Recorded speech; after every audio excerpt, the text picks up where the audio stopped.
আজ করব কাঁচা আমের ঝুড়ো আচার।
আমগুলো সব ঝুড়ো করে নিয়েছি, আর যে আঠিগুলোকেও আমি কেটে কেটে টুকরো করে দিয়েছি। আঠিগুলো দিলে অনেক ভালো থাকে, এই জন্য আঠিগুলো দিয়ে দিয়েছি।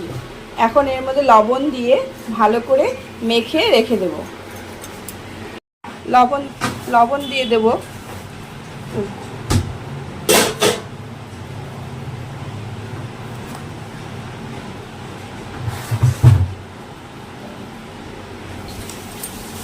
লবণ দিয়ে ভালো করে মেখে এখন রেখেছি। এখন ঢাকা দিয়ে রেখে দেব কিছুক্ষণ। আমগুলোকে ভিজিয়ে রেখেছিলাম, এখন এটা চিপে চিপে তুলে নেব। আগে যতটা সম্ভব জল চিপে তুলে নিতে হবে।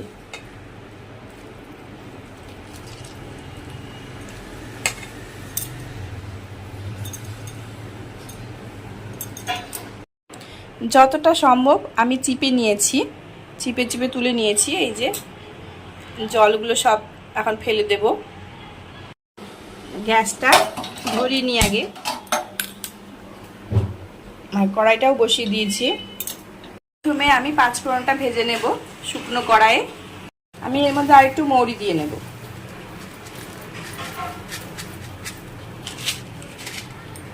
গরম হয়ে গেছে, কড়াই গরম হয়ে গেছে। এখন আমি এর মধ্যে দিয়ে দেবো পাঁচফোড়ন আর মৌরিটা। এটা ভালো করে শুকনো কড়াইয়ে ভেজে নিতে হবে। আঁচটা কমিয়ে নিয়ে ভাজতে হবে, নাহলে বেশি পুড়ে যাবে। হয়ে গেছে, এখন নামিয়ে নেব। নামিয়ে গুঁড়ো করে নেব। নিয়েছি, এখন ঠান্ডা হয়ে গেলে গুঁড়ো করে নেব। আমি আচারটা চিনি দেব না, তাই গুড় দিয়ে বানাবো, তাই গুড় দিয়ে দিচ্ছি। একটু জল দিয়ে দেব যেন গুড়টা তাড়াতাড়ি গলে যায়।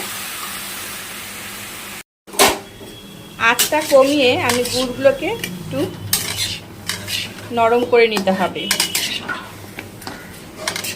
গুড়টা নরম হতে হতে আমি আমটার মধ্যে এখন একটু মশলা দিয়ে নিই।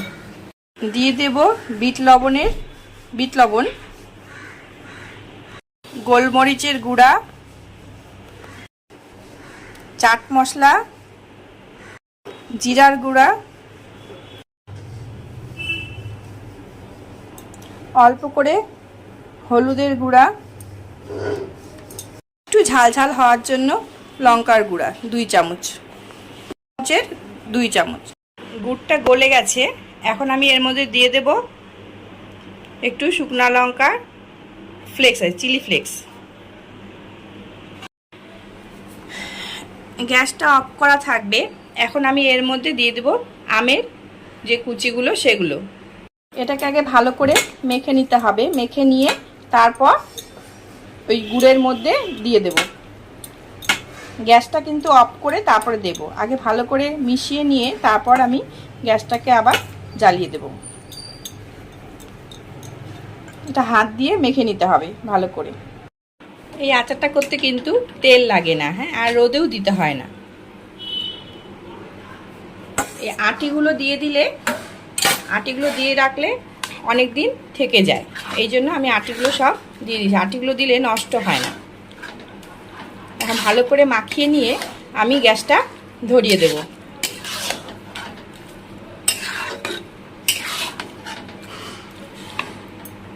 এখন আমি গ্যাসটা ধরিয়ে দেব আবার। এবার এটাকে ভালো মতো একটু রান্না করে নিতে হবে। আর যারা বেশি মিষ্টি খায় তারা আর একটু গুড় বা একটু চিনিও দিতে পারে, বা যারা খালি চিনি দিয়ে খাবে তারা চিনি দিয়ে বানাতে পারে খালি।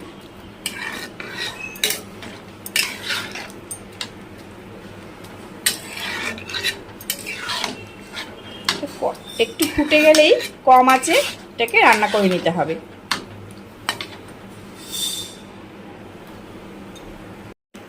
আমি যেহেতু আগে লবণ দিয়ে মেখেছিলাম তাই লবণ আর দিইনি। যদি লাগে পরে একটু টেস্ট করে লবণটা দিয়ে দেব। আর গুঁড়ো যেহেতু একটু নোনতা হয়, ভাব থাকে, তাই লবণটা আগে থেকে দিলাম না। আবার বিট লবণও দিয়েছি।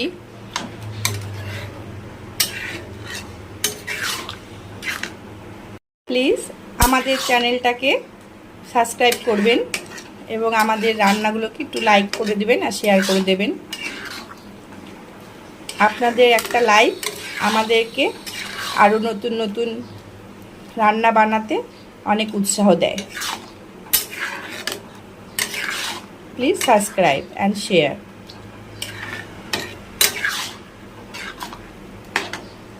হয়ে গেছে, আমি এখন আঁচটা কমিয়ে দেব, কেননা গুড় যেহেতু বেশি আঁচে চিটচিট গন্ধ হয়ে যাবে না হলে। এই জন্য আমি আঁচটা কমিয়ে এটা এখন রান্না করব।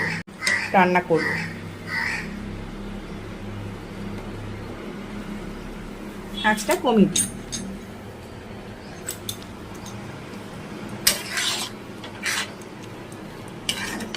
এটা নরম হতে হতে আমি 5 ফোড়ন যে গুঁড়ো ভেজেছিলাম সেটা গুঁড়ো করে নিই।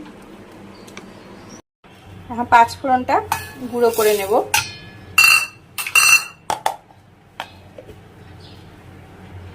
গুঁড়ো করা হয়ে গেছে, যে গুঁড়ো করে নিয়েছি। এটা প্রায় হয়ে এসছে, কি সুন্দর একটা কালার এসছে। এখন আর একটু আঁচটা বাড়িয়ে দিয়ে এটাকে জলটা একটু শুকিয়ে নিতে হবে। তাহলে তারপরে 5 ফোড়নের গুঁড়োটা দিয়ে নামিয়ে নেব। এখন আঁচটা একটু বাড়িয়ে দিতে হবে। এখন আঁচটা কখনো বাড়িয়ে নিয়ে, কখনো একটু কমিয়ে, কখনো মিডিয়ামে দিয়ে এটাকে করতে হবে রান্না। গুড় বেশি পুড়ে গেলে আবার ভালো লাগে না।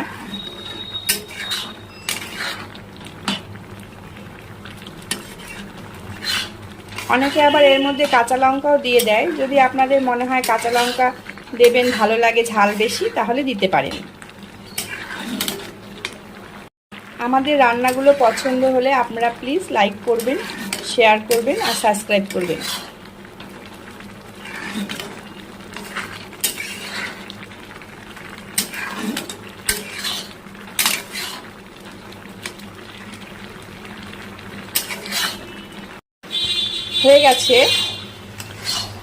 হয়ে গেছে আচারটা। এখন আমি এর মধ্যে একটু আচার হয়ে গেছে, এখন এর মধ্যে আমি 5 ফোড়নের গুঁড়োটা দিয়ে দেব।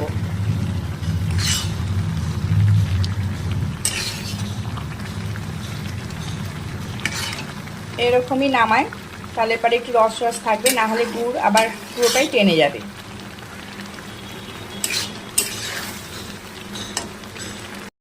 এই 5 ফোড়নের গুঁড়োটা এখন আমি দিয়ে দেবো। আঁচটা কমিয়ে নিতে হবে।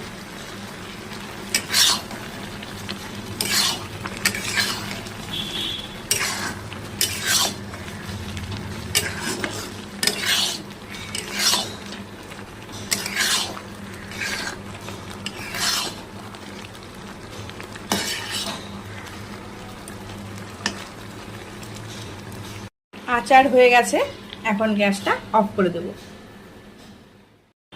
হয়ে গেছে আচার। এটা ঠান্ডা হয়ে গেলে এখন একটা কাচের পাত্রে রেখে দিতে হবে। বাইরে রাখলেও অনেক দিন থেকে যায়, আর ফ্রিজে রাখলে তো ভালোই থাকে। আর এটা রোদে টোদে দেওয়ার কোনো দরকার নেই, এমনি ভালো থাকবে। ঠান্ডা হয়ে গেলে কাঁচের পাত্রে নামিয়ে রাখতে হবে।